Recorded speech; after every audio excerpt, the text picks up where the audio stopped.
Hey, la livreuse de pizza, t'es sourde ou juste stupide? Alia s'arrêta au milieu du couloir de la direction, le sac thermique pesant sur son dos. L'homme au costume gris la fixait avec impatience, pointant du doigt la porte de la salle de conférence. La nourriture était censée être là il y a 10 minutes. Vous n'êtes même pas capable de livrer une pizza? C'est ça? Alios sentit son visage brûler. À 28 ans, elle avait entendu pire, mais quelque chose ce jour-là était différent. L'air au 47e étage de Harrison & Berg semblait chargé d'électricité. Les gens couraient dans les couloirs, les téléphones sonnaient sans cesse, quelqu'un criait quelque part. « Je suis désolé, messieurs, l'ascenseur de service avait des problèmes. »« Je m'en fiche », il la coupa. « Laissez ça là et disparaissez. » Alia, la livreuse noire à la peau foncée, prit une profonde inspiration. Ses longues tresses se balancèrent alors qu'elle baissait la tête et poussait la porte de la salle de conférence. Ce qu'elle vit à l'intérieur fit s'emballer son cœur. Une immense table entourée de cadres paniqués, des papiers éparpillés partout, un écran affichant des graphiques rouges. Et au centre de tout ça, une femme blonde en talons hauts hurlant au téléphone. « Je me fiche que le traducteur soit à l'hôpital. L'appel avec Dubaï est dans 15 minutes. Si nous perdons ce contrat, nous perdons tout. » Alia reconnut la femme, Victoria Burke, associée fondatrice de l'entreprise. Son visage était sur tous les magazines d'affaires qu'Alia feuilletait dans les kiosques en attendant les livraisons. « Excusez-moi », murmura Alia en posant les pizzas sur la table d'appoint. Personne ne la regarda. C'était comme si elle était invisible. « Est-ce que quelqu'un ici parle arabe ?» demanda Victoria désespérément. « N'importe qui ?» Silence. Le cheikh Al-Rachid ne négocie qu'en arabe. Vous savez que nous avons passé 8 mois à construire cette relation et maintenant... Le téléphone sonna. Le son traversa l'air comme un couteau. « C'est lui », dit un cadre, le visage blanc comme un linge. « Ils appellent de Dubaï. » Victoria ferma les yeux une seconde. Quand elle les rouvrit, Alia vit quelque chose qu'elle ne s'attendait jamais à voir sur le visage d'une femme aussi puissante. La peur pure. Le téléphone continuait de sonner. Alia regarda la porte. Elle devrait partir. Ce n'était pas son problème. Elle n'était que la livreuse de pizza, une femme noire à la peau foncée qui gagnait des pourboires pour payer son loyer en retard. Mais ses mains refusaient de bouger, car elle comprenait chaque mot que le cadre nerveux essayait de lire sur le papier, la salutation arabe formelle qu'il prononçait complètement mal. Alia ferma les yeux un instant. Elle revit le visage de sa grand-mère Fatima. Elle sentit la cardamone de sa cuisine à Detroit. Elle entendit sa voix douce corriger la prononciation d'Alia quand elle avait 7 ans. « Ya Habibi, la langue arabe est une musique. On ne la parle pas, on la chante. » Sa grand-mère était venue du Maroc à 19 ans. Elle avait élevé 6 enfants en parlant arabe à la maison. Elle avait enseigné à Alia depuis qu'elle était bébé, pendant que sa mère cumulait 2 emplois. Alia ouvrit les yeux. Le téléphone sonnait toujours.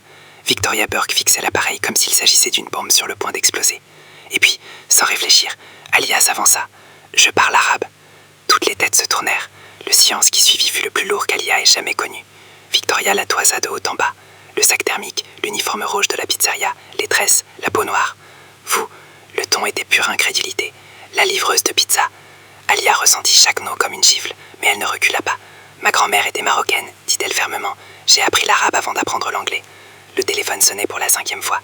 Victoria hésita. Elle regarda les cadres autour d'elle. Ils semblaient tous aussi perdus qu'elle. « C'est ridicule », marmonna quelqu'un. Le téléphone sonna pour la 6e fois. Victoria prit une profonde inspiration. « Répondez », dit-elle à Alia. Alia décrocha le téléphone d'une main ferme. Tous les yeux étaient braqués sur elle, la livreuse noire tenant le destin d'un contrat de 100 millions de dollars. « Assalamu alaikum », dit clairement Alia. « Ici Harrison & Berg. À qui ai-je le plaisir de parler ?» La réponse vint en arabe formel, rapide, lourde en accent du Golfe. Un assistant du cheikh Al-Rachid vérifiant si quelqu'un était disponible pour la réunion. Alia répondit sans hésitation. Son arabe coulait naturellement avec le ton respectueux que sa grand-mère Fatima lui avait inculqué pendant 20 ans. Dans la pièce, personne ne comprenait un mot, mais tout le monde remarqua quelque chose. La livreuse de pizza savait ce qu'elle faisait. Victoria Burke observait avec les yeux plissés, les bras croisés sur la poitrine. L'appel dura 3 minutes. Quand Alia raccrocha, le silence fut absolu. « Le cheikh rappellera dans 40 minutes », traduisit Alia. L'assistant a dit qu'il finissait une autre réunion. Il a demandé si nous aurions un interlocuteur adéquat disponible. « Et qu'avez-vous répondu ?» demanda Victoria avec tension. « Que oui, que nous serons prêts ?» Un cadre laissa échapper un rire nerveux. « C'est de la folie. Nous allons mettre une livreuse de pizza pour négocier avec un milliardaire arabe. » Alia sentit son sang bouillir, mais garda son calme. Sa grand-mère disait toujours « Celui qui crie a déjà perdu la bataille. Celui qui parle doucement contrôle la pièce. »« Je ne négocierai pas, » dit calmement Alia. « Je traduirai. Vous négociez. Je ne fais que donner la voix. » Victoria étudia le visage de la jeune femme noire pendant un long moment. « Quel est votre nom ?»« Alia. Alia Thompson. » « Thompson. » Un cadre fronça les sourcils. Ça ne sonne pas comme un nom arabe. Ma mère est américaine. Mon père était afro-américain. Ma grand-mère était marocaine. Alia ne détourna pas le regard. Je suis ce qui arrive quand 3 mondes se rencontrent. Victoria hocha lentement la tête. Vous avez 40 minutes pour me montrer que vous savez de quoi vous parlez. Si je remarque la moindre hésitation, la moindre erreur, vous sortez. Alia déglutit difficilement, mais maintenant sa posture. Compris. Les 40 minutes suivantes furent les plus intenses de la vie d'Alia. Victoria la plaça dans une petite salle avec 2 conseillers juridiques. Ils jetèrent devant elle des documents remplis de termes techniques. Clauses contractuelles, marge bénéficiaire, délai de livraison, pénalité. Vous pouvez traduire ça ? Demanda l'un des conseillers avec scepticisme. Alia regarda les papiers. Certains mots étaient compliqués, des termes juridiques qu'elle n'avait jamais vus. Mais elle avait quelque chose que personne dans cette pièce ne possédait. 20 ans à écouter sa grand-mère traduire des contrats d'importation pour des marchands marocains à Détroit.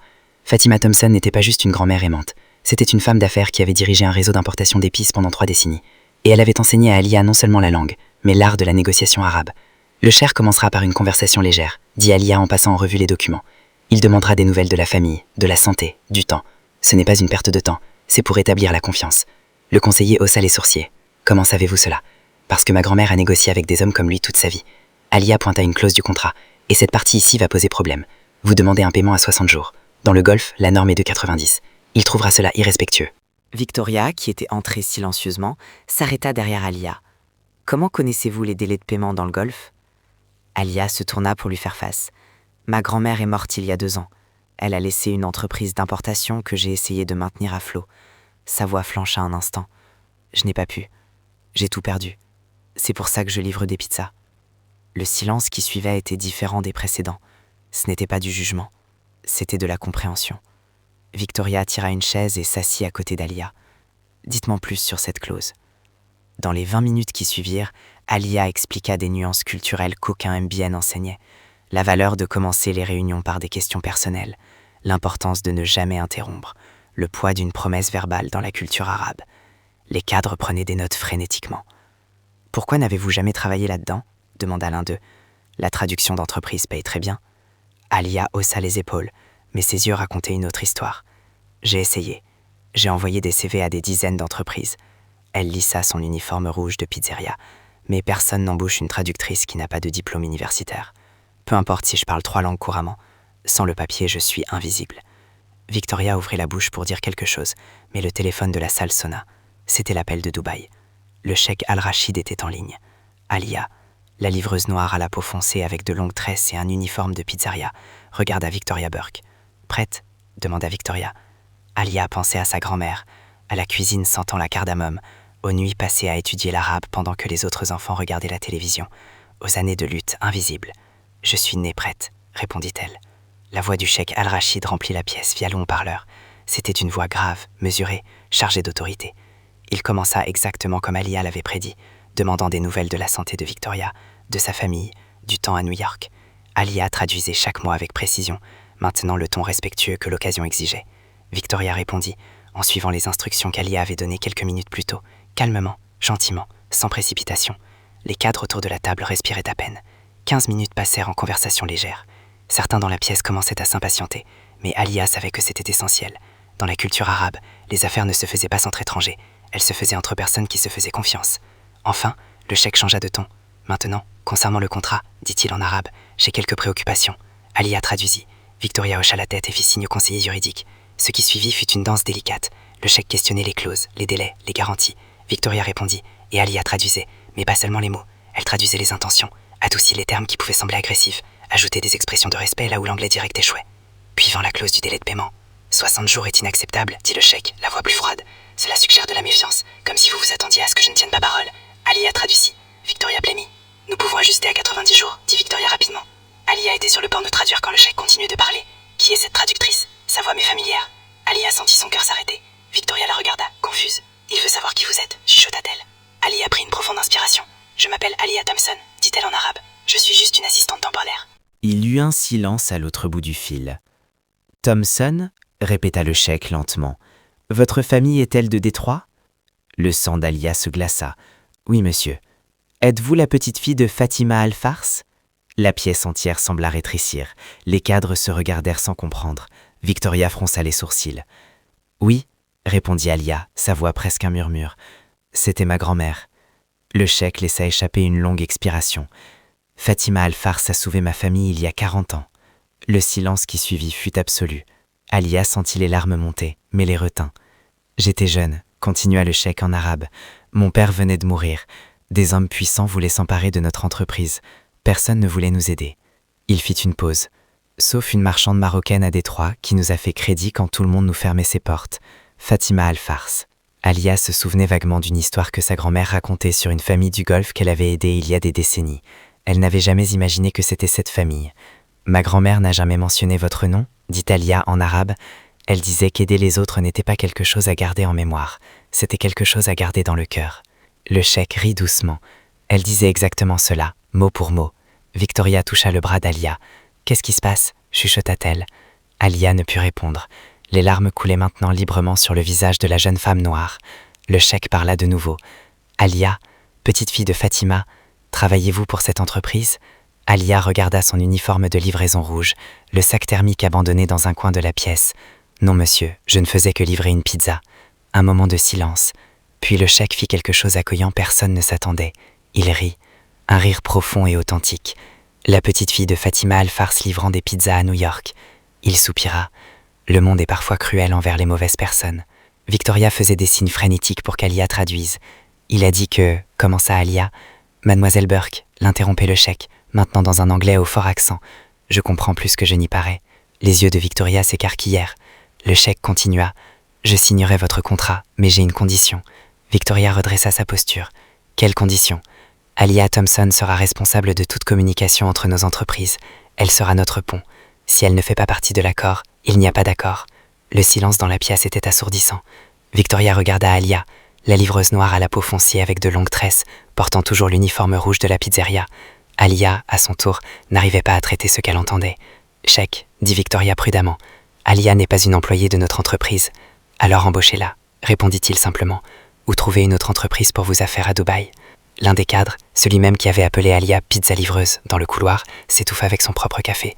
Victoria prit une profonde inspiration. « Alia, dit-elle en la regardant droit dans les yeux, accepteriez-vous de travailler avec nous ?» Alia sentit le poids des années de lutte invisible, les nuits à étudier en cumulant 2 emplois, les CV ignorés, les portes claquées au nez, les fois où elle avait entendu qu'elle n'était pas qualifiée, qu'elle n'avait pas le profil, qu'elle n'était pas ce qu'elle recherchait.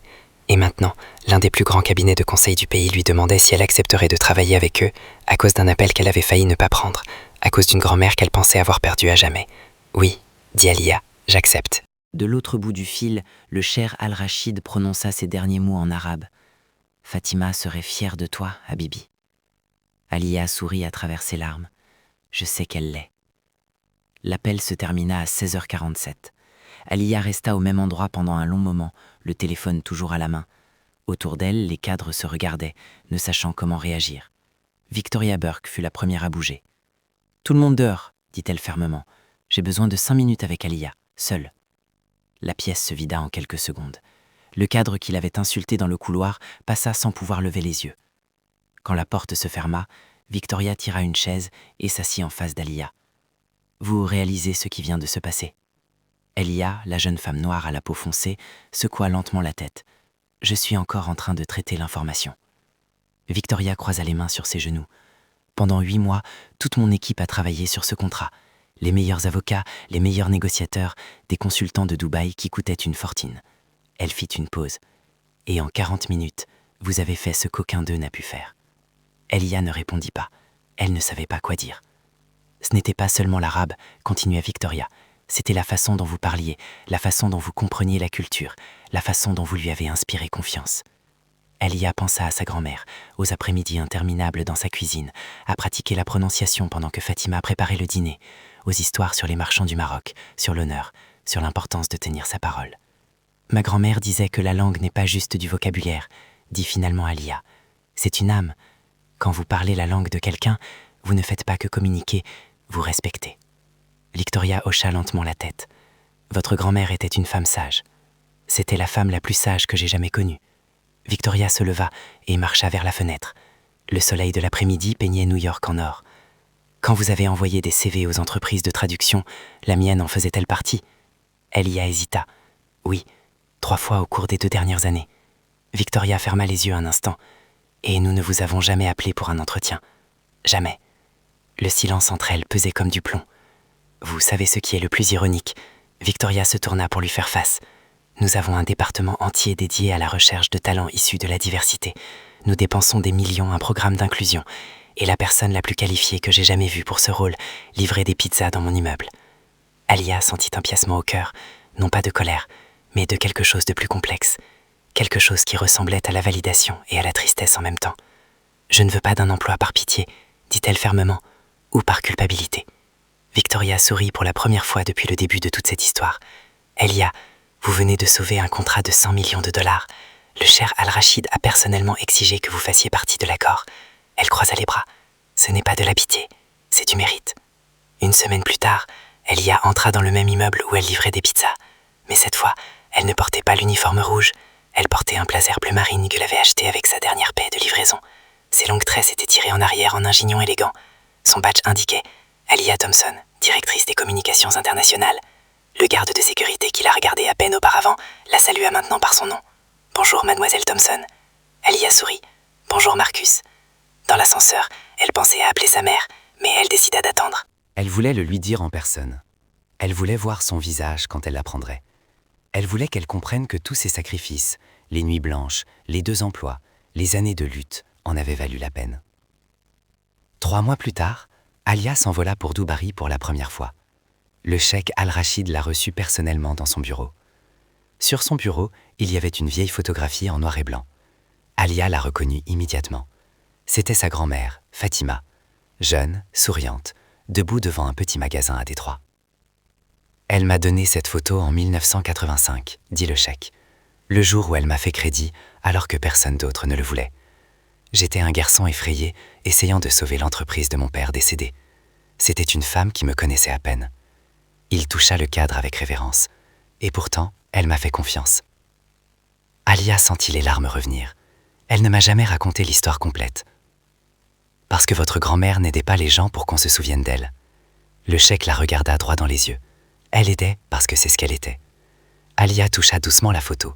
« Je souhaiterais tellement qu'elle puisse voir ça, voir où je suis maintenant. » Le cheikh sourit.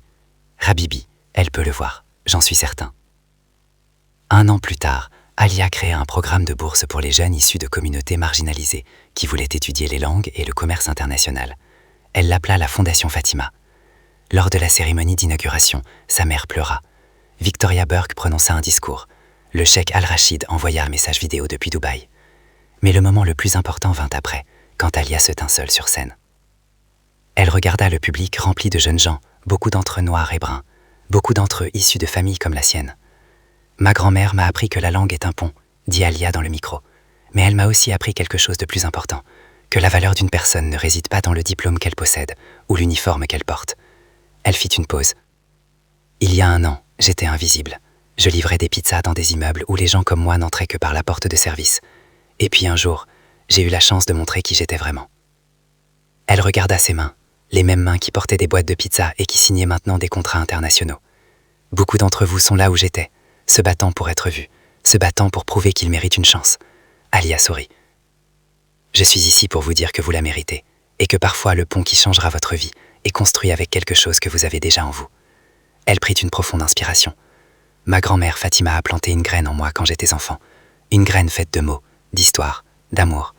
Elle n'a pas vécu pour voir cette graine fleurir, mais je sais que d'une certaine manière, elle est ici. » Alia toucha sa poitrine, « parce que ce que les gens qui nous aiment nous enseignent ne meurt jamais. Cela vit dans chaque mot que nous prononçons, dans chaque pont que nous construisons, dans chaque porte que nous ouvrons pour ceux qui viennent après nous. » Le public lui fit une ovation debout, et quelque part, Alia était certaine que sa grand-mère Fatima souriait. Si cette histoire vous a touché, souvenez-vous que le talent n'a pas d'uniforme. La valeur n'a pas d'apparence, et parfois, la personne qui changera tout est juste devant vous. Attendant simplement que quelqu'un la voie enfin. Abonnez-vous pour plus d'histoires qui prouvent qu'il ne faut jamais sous-estimer quelqu'un que vous ne connaissez pas encore.